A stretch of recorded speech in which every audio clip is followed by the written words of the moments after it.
Hello, my name is Debbie Hepplewhite, and I'm grateful for the TES for this debate because I've been a contributor on the TES Early Years Forum for many years. So I'm here really to represent those people who go on the Early Years Forum. You all talk about government initiatives and how you want to cut that back, and you all talk about accountability, and there isn't a teacher who doesn't agree about the notion of accountability. But I would suggest that accountability has been so top-down, there's no mechanism at all to listen to ordinary teachers and ordinary practitioners evaluating on people in authority over them. And I think that this is a really serious issue.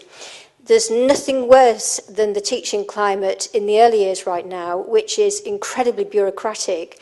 And it doesn't matter what people say and how they describe what the bureaucracy is like and how ridiculous it is. The spin from the top is always, oh, but we're raising standards and blah, blah, blah, blah. And they manage to ignore things like the 8,000 people plus who put in for the OpenAI petition and the online petition on the TES. And so what my question is how would each of you address this notion of upwards accountability, where teachers themselves have got a voice and you are going to practically be able to change that top-down approach and all that increase in bureaucracy, where teachers come out of classrooms and teaching assistants take over, and where ordinary teachers are absolutely in stress, they're in bits to know how they can provide evidence, because people are always getting on to them about, you know, what have you done on a day-to-day basis? Thank you. One more. Fred? Fred Jarvis from the New Vision Group, which has recently invited all three of you to the national forum that we're holding at the Institute on the 31st of March, and we invite you to come and listen to those who are concerned and involved, and I hope you'll come or send a representative. Can I say, Michael, I'm also an admirer of Gerard's leaders.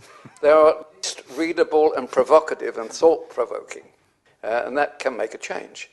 As to your own contributions, I can't help contrasting it with the tenor of the speech you made at your own party conference last year, where I got the image you're going to be so busy slaughtering the bureaucrats, squashing the quangos, promising the earth to parents, you know, the small school down the road where you can demand personalised teaching, getting rid of the appeal opportunity for parents where their child is disciplined, promising everybody an academy if they are ready for it when you're going to have financial problems, and then telling me that the answer really lies in Sweden and America.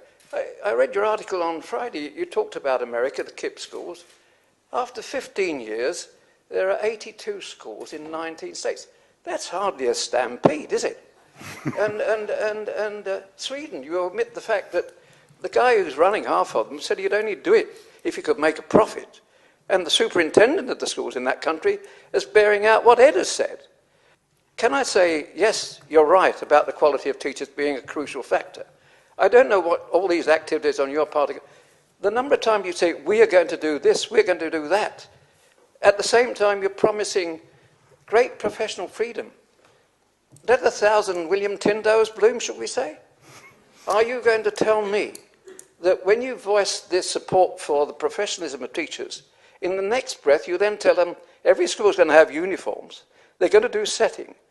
What professional judgment are you going to leave? Where do you draw the line? And what about the rest of us, the community? Schools are a part of a community.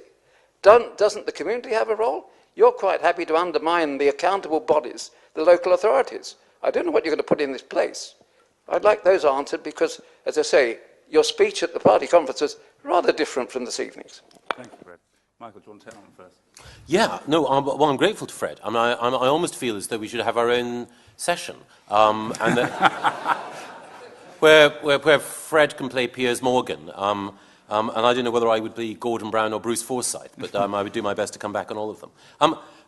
The critical thing is that I began my speech to the party conference by praising great state education. And I singled out one school, and that was Mossbourne Community Academy.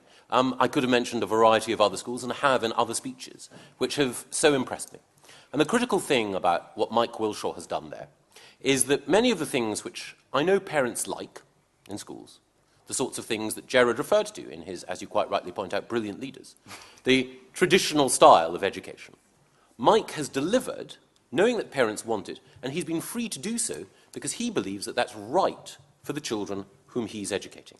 And there's a connection between giving professionals a greater degree of freedom, allowing those professionals to respond to the specific needs of their area, and indeed the requests, sometimes demands, of parents, and having a virtuous circle that can help drive improvement in the school and also make the school something that is more cherished by the wider community. That was the argument that I was trying to make. And bureaucrats and quangos, I believe, do and can stand in the way. We had a conversation earlier about Ofsted, and I hope that I made it clear that I envisage a different role for Ofsted, and one in which it does less better. I think the same would apply to some of the other quangos that we've all had to contend with over the years. We've had some specific proposals that I put forward about how we can lift the burden. On local authorities, I think the critical thing is they can play a fantastic role in some parts of the country. But as ever, as Ed pointed out when it comes to schools, local authorities can benefit from challenge as well. Having schools within a local authority area that are either sponsored by a different institution or run by a different group of people from the local authority can help provide not just diversity and choice for parents, but also a different way of doing things from which all can benefit.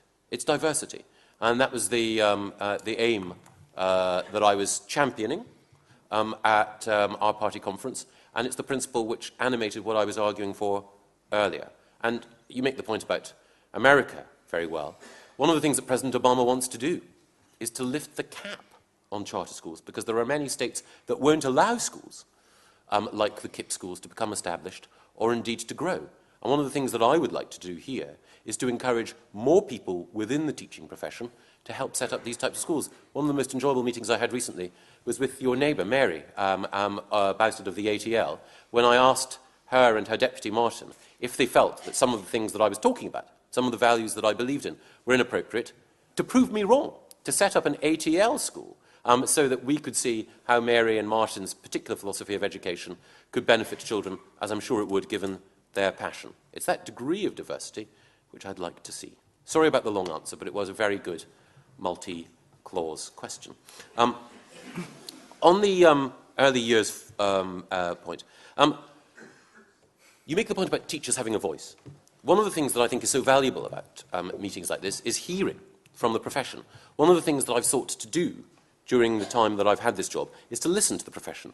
So, for example, on the whole question, vexed question of Key Stage 2 tests, I listened to what professionals said, put forward some proposals for debate. Some of the arguments that have been made I find congenial, some of them less so.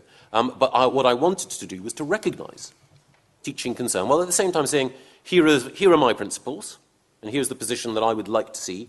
Let me know what you think. And again, to be fair to the government, there are a number of occasions where they have put forward proposals, and it's clear what Ed's thinking is. But it's also the case that Ed has allowed a debate and consultation to grow up around it. On some he's been more rigid, on some he's been more flexible. But I suspect that would be true of all politicians. Specifically with early years, one area where I do sympathise is that I do think that the current EYFS is too prescriptive and places too heavy a burden of accountability on you and many others.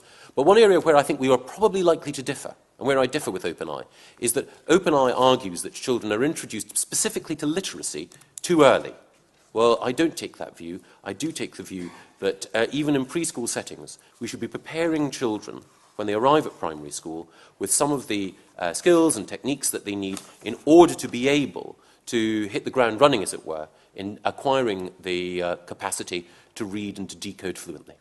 Thank you, Ed.